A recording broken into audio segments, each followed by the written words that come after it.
Assalamualaikum warahmatullahi wabarakatuh. Selamat siang untuk kita semua. Baiklah, pada kesempatan kali ini saya Maripah Riana Lubis dengan NIM 7212260002,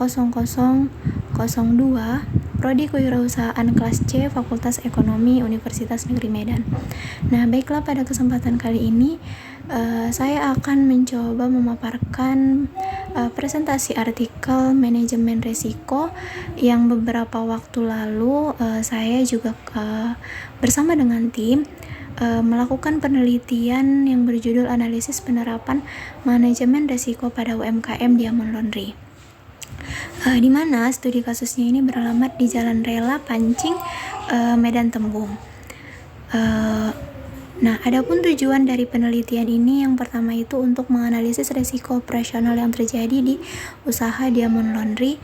Nah, yang kedua itu untuk menganalisis risiko sumber daya manusia yang ada di usaha Diamond Laundry. Nah, adapun metodologi penelitian pada penelitian ini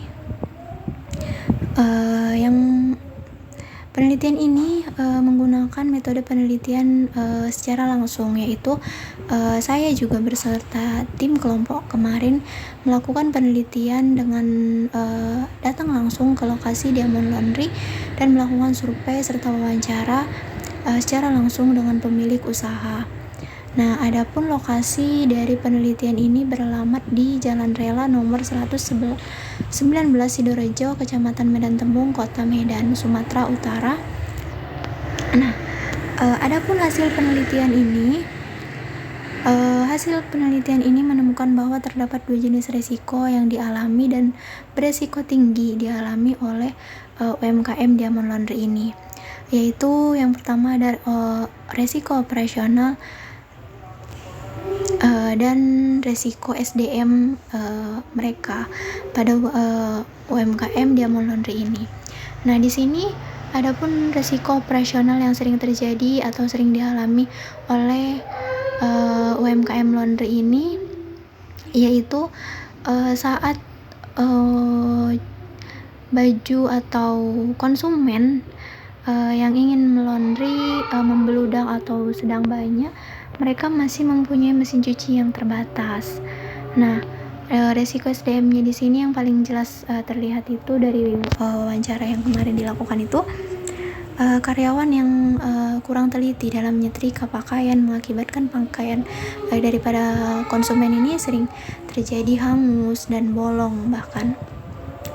Dan ada juga beberapa konsumen dari hasil wawancara kemarin dengan pemilik itu, ada juga beberapa konsumen yang sering mengalami bajunya tertukar atau bahkan hilang dan luntur bajunya tersebut. Mungkin ini juga nanti akan seperti ke laundry kebanyakan yang membuat kebijakan tersendiri saat resiko-resiko ini dialami oleh pengusaha dari laundry. Nah,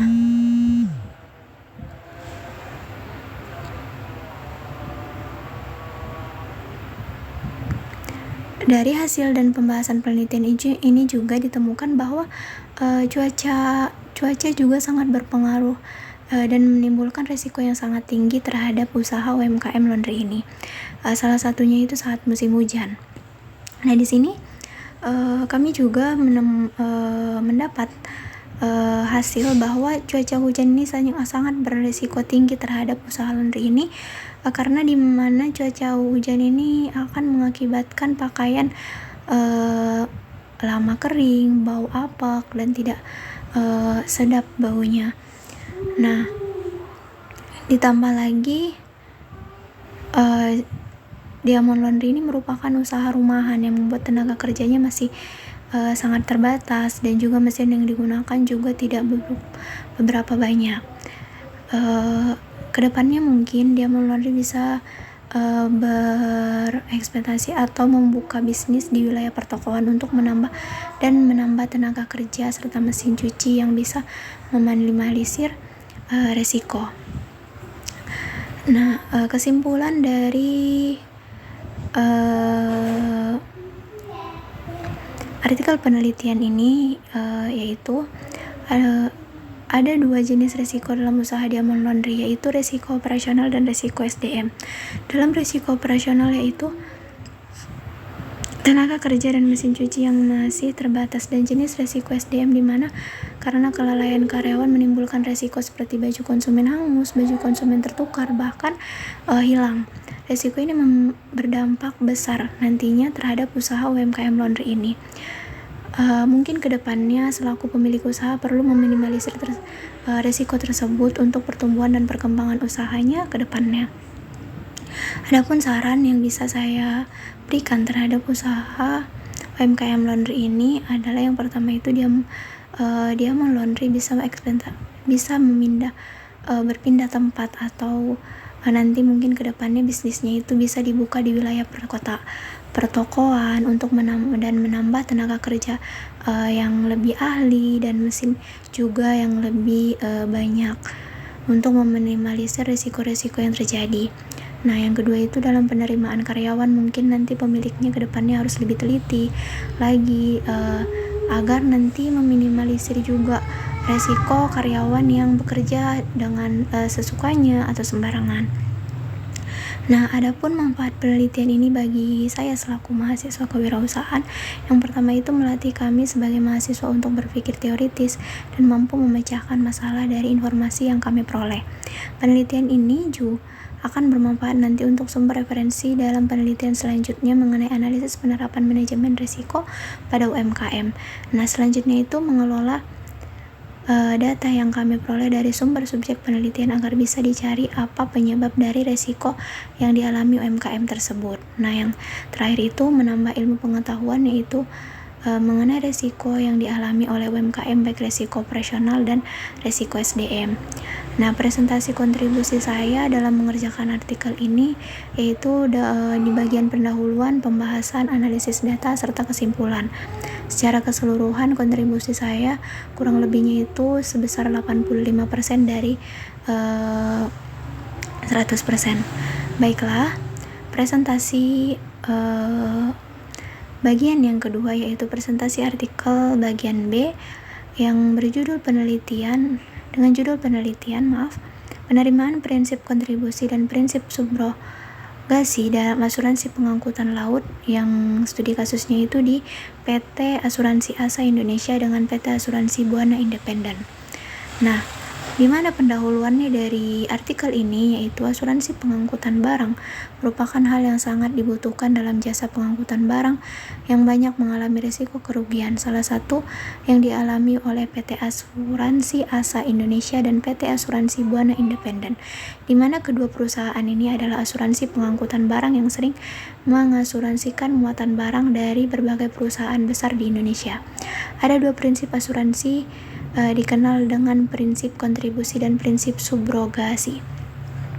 Tanggung jawab PT Asuransi Asa Indonesia dan PT Asuransi Buana Independen dalam membayar tuntutan ganti kerugian kepada PT Santos Jaya Abadi selaku pemilik muatan dan pengangkutan PT Transporindo Agung Sejahtera berdasarkan prinsip kontribusi dan penerapan prinsip subrogasi oleh PT Asuransi Asa Indonesia terhadap pengangkutan PT Transporindo Agung Sejahtera telah membayar ganti kerugian.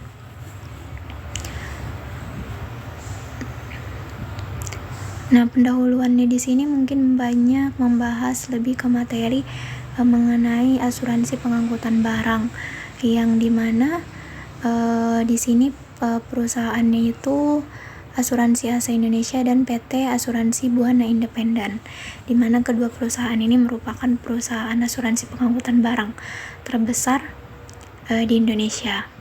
Nah, bagian pembahasan dari artikel ini, dalam asuransi suatu barang atau benda apapun itu selagi yang masih bisa diasuransi dapat diasuransikan dalam suatu perusahaan asuransi. Dari asuransi ini memungkinkan untuk pihak yang membuat asuransi tersebut menerima keuntungan lebih dari 2 perusahaan asuransi.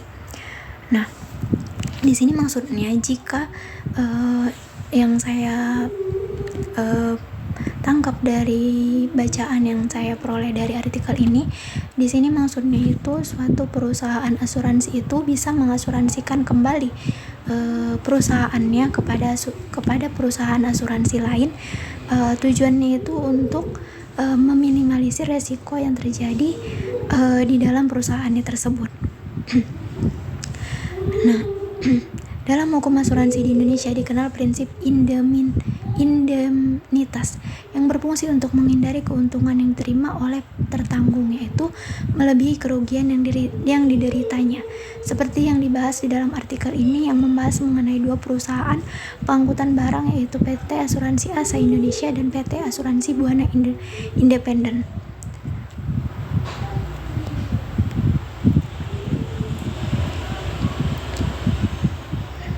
Di mana kedua perusahaan ini merupakan perusahaan yang mengasuransikan muatan dari milik PT Sentosa Jaya Abadi dengan menunjukkan perusahaan pengangkutan, yaitu PT Transporter Agung Sejahtera, selanjutnya disebut pengangkut, terkait penerapan prinsip kontribusi dan subrogasi sebagaimana diatur dalam hukum asuransi di Indonesia.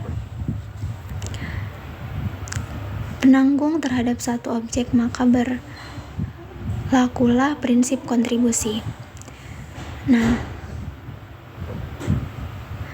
PT Santos Jaya Abadi selaku pemilik barang telah mengajukan klaim kepada penanggung PT Asa yang kemudian untuk menjalankan prinsip subrogasi yang berlaku dalam asuransi. PT Asa mengajukan tuntutan ganti kerugian kepada PT Asuransi Transporter Agung Sejahtera selaku pengangkut, yang kemudian pengangkut menyatakan telah mengasuransikan muatan tersebut kepada PT Asuransi Buana Independen.